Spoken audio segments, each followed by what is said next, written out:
The status of CJ Stroud's weapons heading into Cleveland. Are they going to get healthy, or can someone else step up? And perhaps his biggest weapon in high demand. Let's go inside the locker room. Yeah. Yeah. It's the locker room on YouTube. You know what it is. Let's get it. Hey. Locker room. Yeah, we in the locker room. Texas talk. Yeah, you know what we about to do. Localize every angle's what we really do. We the source. We the pulse of the city too. Landlocked. Got the game in the headlock. Localize every time. Can't stop, won't stop. Yeah, we top two and we not too. Plugged in daily digital on YouTube. Playoff week. Playoff week. What a week it is. What a week it is. It is the locker room, number one source for Texans daily digital content. I'm Landry Locker. You can hear me Monday through Friday, 10 to 2 Central, Sports Radio 610, and the Odyssey app. Reaction Monday was insane today. The Sports Radio 610 YouTube had some nice activity, and there was some news involving the Houston Texans. Reacted to D'Amico Ryan's press conference. If you missed that video, be sure to check that one out a little bit later on. But I'm going to start with the big news. Carolina and Washington have requested interviews with Texans offensive coordinator Bobby Slowik, which is a good thing. And this is something that if you're building a good organization, if you're building a good staff, eventually you're going to have to deal with replacing your offensive coordinator, defensive coordinator. It's just the way it goes. Some teams do it better than others. Philadelphia seems to be struggling. They lost both their defensive coordinator and offensive coordinator, and they appear to be struggling. It's going to be something you deal with. Does Bobby Slowik get a head coaching job immediately? I wouldn't think so. He's only been calling plays for 1 year, but I also am not one of these people that subscribes to the theory that there has to be like one set body of work to hire a coach. There's all kinds of different ways in which it has and hasn't worked. And a lot of times the home run hires end up flopping. The guys that you don't expect much that come from out of nowhere, they end up thriving. Like there's no set way or set resume or set thing that assures that you're going to hire the right head coach. What Bobby Slowik has going for him, he's had a good year with CJ Stroud, and he's from the Shanahan pipeline. And up till right now, the Patriot way has kind of been killed. And it's clear that whatever Bill Belichick does to prepare his assistants to be head coaches, it just doesn't work for whatever the reason, whatever the variable, et cetera. It doesn't work, but that's not the case with Kyle Shanahan. Kyle Shanahan, there's hard to find too many examples of failure there. Depending on what you think about Robert Saleh with the Jets, I still think Saleh is a good coach. I think he just needs to get his quarterback situation right, but who knows? Bobby Slowik should take any and all interviews. John McClain's going to join me tomorrow at 11 on the show on Sports Radio 610. By the way, he owes me $100 because I bet him that the Jags would not win the division this year. So John McClain, I'm going to once again take some of John McClain's money. But the Bobby Slowik thing is interesting because I don't agree with McClain that he should be turning down like the Carolina gig. Like I don't know that he's in position to turn down a head coaching gig. Maybe he is. D'Amico decided to focus more on what he had going, but I would be shocked if anyone wanted to hire Bobby Slowik to be their head coach right now. I don't think he's ready. But I do think he's worth talking to, and it's worth picking his brain. I don't know that he's ready. And if he did leave, I think Gerard Johnson would be a very natural fit. Friend of the show, big time. We've known him for a while. Lopez has known him since he was a child. My co-host, he's the quarterback coach for CJ. naturally him stepping up and being the OC would be a thing. Although I wouldn't be shocked if teams maybe inquired about Gerard as OC. I just think he's probably going to be a little bit more selective. I don't think he's going to take like a weak ass OC job. I think he can see that he has a good thing here, and he can also see that Bobby Slowik right now, if he doesn't get a job this year, if this continues, then eventually he's going to get one, and he would be next in line here. So who knows? Maybe something goes down. I don't anticipate it happening, but Bobby Slowik in high demand, and that's a good thing. That's a damn good thing. There was a time where none of the Bill O'Brien assistants were even courted. I know Mike Vrabel was. That wasn't necessarily a BOB understudy. He's more of an Urban Meyer guy, and then he ended up coming here and being a linebackers coach.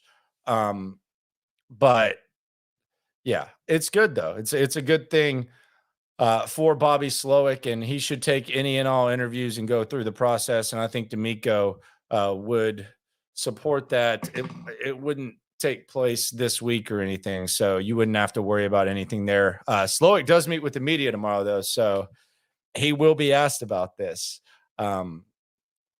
So we'll hear what Bobby Slowik has to say. We'll probably react to that tomorrow right here as well. We'll pop up a video before the live stream. So that's one of CJ's weapons in the news for one reason. The other weapons, they're injured or outside of Nico Collins, the wide receivers, they're injured. Robert Woods, Noah Brown, will be interesting to see what their names look like on the injury report. Now, keep in mind when it comes to Woods, even when healthy, he hasn't really been practicing on Wednesday, which is essentially Tuesday.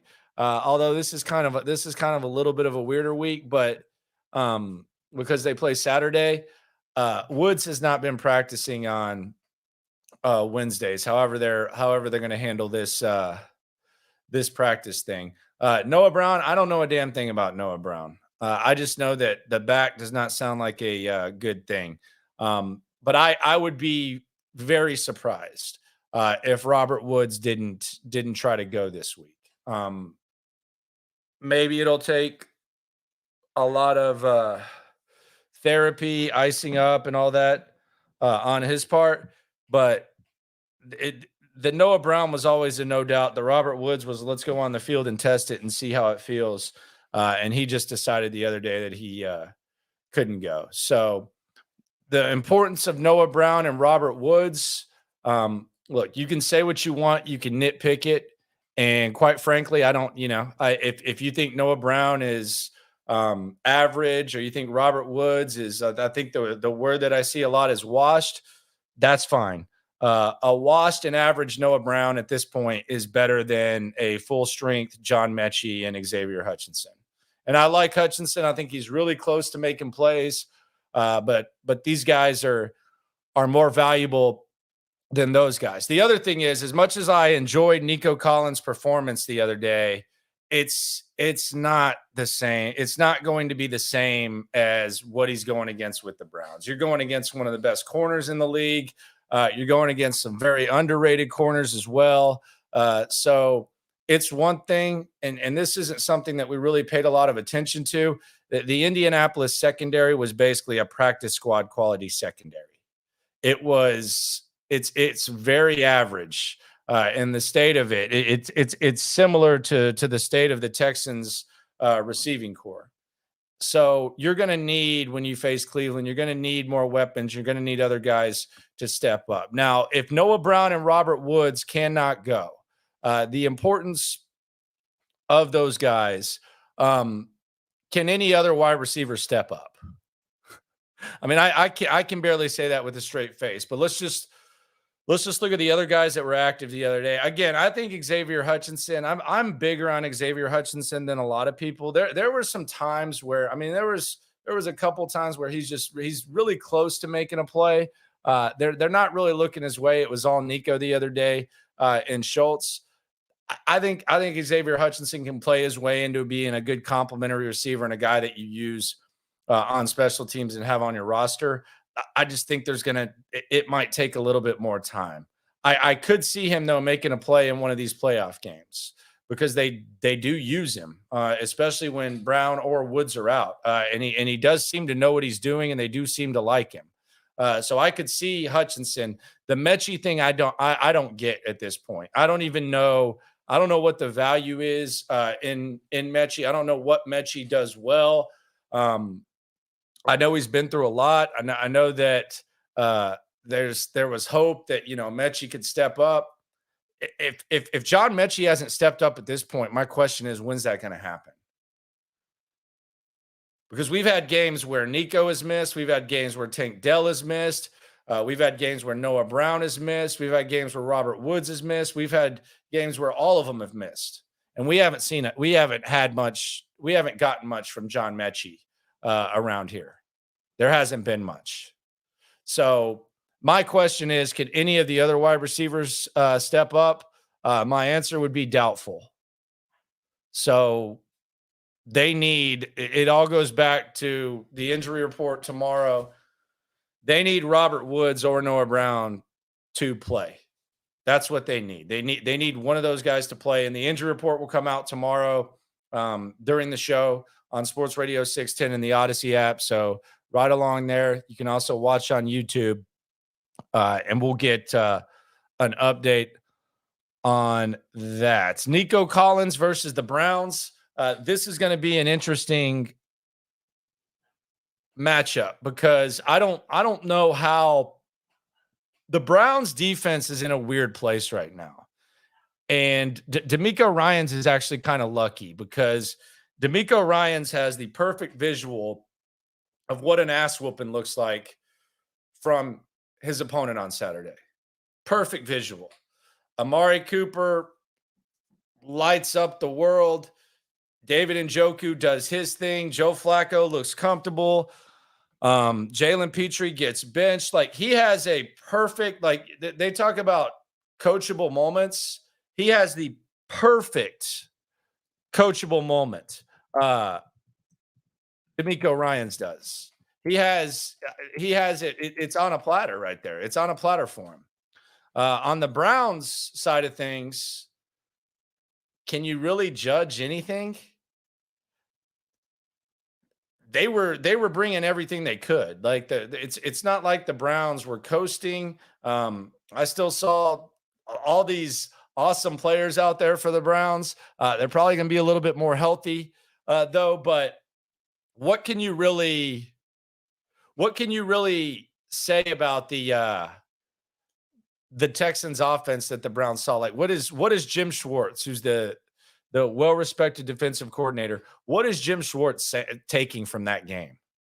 Like, it almost seems like it'd make more sense to watch the Indy game because they're probably, I mean, are they going to sit there and say, we're going to guard Nico Collins the same? We know Nico Collins is the same receiver with Case Keenum. Are they sitting there saying, yeah, we're going to guard Dalton Schultz the same?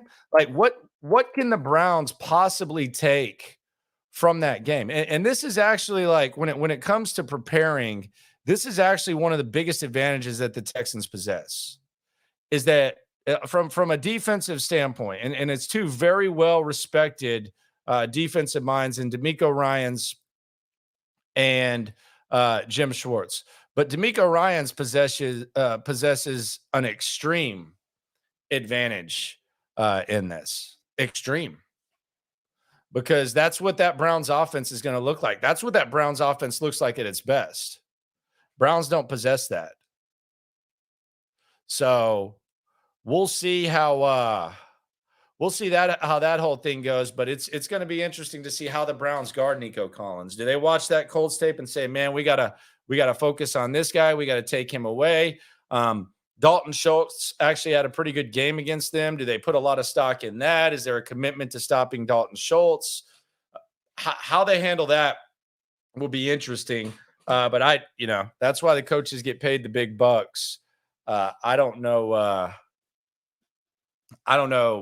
how the hell the Browns handle that. The most frustrating thing about the Texans offense, and this is something that drives me absolutely insane, and it doesn't just drive me insane, drive me insane when I'm watching the Texans games.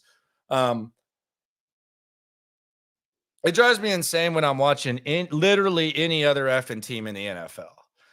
And in the world that I work in the world that we live in, and in the world that we talk about sports and we overreact. And I'm saying we, I'm not saying you, I'm saying we overreact. And you try to get more of a level head, but there's immediate reactions that are intense, and then you sleep on it. And reaction Monday, you kind of gather more information and you put your thoughts out. So there's a lot of overreactions and there's a lot of extreme statements that are made that a lot of times it can be hyperbole. A lot of times it can just be you being an idiot, or me being an idiot and just saying something. A lot of times it can just be an opinion that's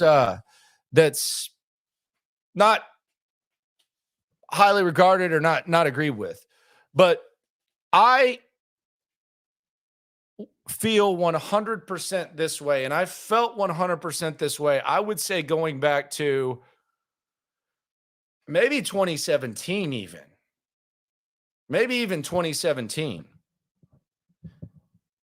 And that's that the Texans are the only team in football this year that don't have multiple running backs that can make plays. And more times than not, it's three. The Colts the other day, they had Jonathan Taylor, they had Zach Moss, and then they felt comfortable enough, right or wrong, to put another running back in to go in there and catch the ball on the most important play of the year. Might have been a mistake, but they felt comfortable enough to do that. The Texans have to be the only team in the NFL that just doesn't have multiple running backs that can make plays. And it seems like that's been the case for a long, long time. And the most frustrating thing about it is that you can find these guys in the draft. You can actually, invest in them. It's not that hard. The Browns lost one of the best running backs in the NFL this year, in Nick Chubb, who, by the way, was selected with the what was originally the Texans' second-round pick. Texans actually sent that second-round pick to Cleveland along with Brock Osweiler, just so they would get Brock Osweiler out of their hair. So they ended up getting Nick Chubb. He ended up getting hurt this year. They have Jerome Ford, who has 813 yards and 4 touchdowns, averages 4 yards a carry. They have Kareem Hunt, and then they have Pierre Strong, who has a solid 291 yards this year. Like, every team in the NFL has, and I like what Singletary's doing, but Singletary, like, that should be a complimentary type of back. I mean, you should have other backs that can handle business. Dameon Pierce right now has 416 yards on 145 carries, averaging 2.9 yards per carry. They're putting Dare Agumbawale out there on third downs. I like Dare, friend of the show. Hell, they might have won a game because they had Dare on the roster with the field goal and everything. But the fact that the Texans do not have multiple running backs that can make plays is insane. And they need to address that. We talk a lot about receivers. I don't like when someone asks me, is Nico Collins a number one receiver? My question back is, what does that mean? Like, is he the number one here? Yes. Is he a really good player? Yes. But when you say number one receiver, are you talking like in the category of like Justin Jefferson, Tyreek Hill? Like, what are we talking about? Are we talking about Jamar Chase? And look, if you have enough guys that can make plays, and hell, it could start at the running back position, then you can get away with Brandon Ayuk being your number one receiver. I think D'Amico's definitely in the same class as Brandon Ayuk, maybe better. So we talk a lot about the receivers and all that. I would like to see, even if it's Saquon Barkley, if it's Derrick Henry, and I would take a free agent and a drafted guy. I'm a draft a running back guy. Because if you get 3 years of elite running back play, it doesn't matter what the next contract, you can figure it out. If the Colts didn't pay Jonathan Taylor, they weren't even in that situation. The Texans need to figure out this run game. And you have Bobby Slowik, who we mentioned, and D'Amico Ryan saying, oh, we want to run by committee. Okay. Dameon Pierce didn't even get a carry the other day. I'm not saying he deserved it. I'm a little bit surprised. But that's just the most frustrating thing for me, because it's literally every other team in the league. That's not an exaggeration. That's not hyperbole. That's not anything. It's literally every other team in the league on any given Sunday. Even the crappy ones, they have multiple running backs that can make plays and that are trusted to make plays. It's not like Devin Singletary is Saquon Barkley or Christian McCaffrey. Like, to be that dependent on Devin Singletary, that's pathetic. It's pathetic. It's great right now, but I would like for Devin Singletary to get a little bit of a rest. Little bit of a rest, maybe. Who knows? It's an intriguing running back group. I like what Singletary does. It's just, man, like, is he even allowed to put his hand on his head and go to the sidelines? Who knows? We'll see. It's going to be real interesting. But the next step is hear from Bobby tomorrow. So I'll lay it out for tomorrow. Hear from Bobby tomorrow. Hear what he says about all this. This is going to be generic, opportunity. And, I really, let me get a big ball cap on. Bobby Slowik. Yeah, opportunity, and that's what comes with coaching, and I like it. I like coaching this team right now. My focus is Cincinnati, but yeah, opportunity, or whatever big ball cap he's wearing. So yeah, hear from Bobby. Then we're going to get the first injury report, which hopefully there's not new names on there. Hopefully it's the same, and then we're going to get some other news involving the Texans as far as the who practiced, et cetera, all that type of stuff. And we'll react to it all. And we'll do so right here in the loop, 10 a.m., Sports Radio 610. Yeah, his hat is a little bit bigger. You are 100% correct. Would Dalvin Cook have fit here? I don't know. I don't think so. I think they released him knowing he was going to go to Baltimore. Because he left some money on the table. So, don't know. Yeah, I don't want Bobby Big Cap to leave this season either. That's my guy right there. I actually talked to I talked to Tunsil about Bobby Slowik's hat. Let me see if I can find this. I think it's 3. We've had Bobby Slowik on right here. What are we going to do about these caps that Bobby keeps wearing? He looks like Smalls from Sandlot. We got to help him out here with the cap. What are we going to do about that? Man, you got to appreciate people for their own style. I appreciate Bobby for just staying consistent with his caps. You know what you're gonna get from Bobby. So it's like he's unintentionally having one of those like Gilly big caps on like each Sunday. I don't know how y'all look at him when he's giving y'all plays. Hey, that's what he like, man. That's what he like. There you go. All right. People keep mentioning Jarvis Landry. He's washed. I mean, what for what? What are you gonna do with Jarvis Landry at this point? What's that even for? Appreciate everyone for coming through. Let's enjoy this ride. We started this channel the day before last season when I was finally allowed to do it. And since then, just being consistent, talking, continuing to attempt to be the show of record in town, and enjoying what's going on with the Houston Texans. Going to be a fun one this weekend. John McClain tomorrow at 11. Be sure to subscribe when you exit out. Like if you don't mind. And always remember, when it comes to this Texan stuff, we're all in it together. Appreciate y'all. Yeah. Yeah. It's the Locker Room on YouTube. You know what it is. Let's get it. Hey. Locker room, yeah, we in the locker room. Texas talk, yeah, you know what we about to do. Localize, every angle's what we really do. We the source, we the pulse of the city too. Landlocked, got the game in the headlock. Localize every time, can't stop, won't stop. Yeah, we top 2 and we not too. Plugged in daily digital on YouTube. We got taste for days. Opinions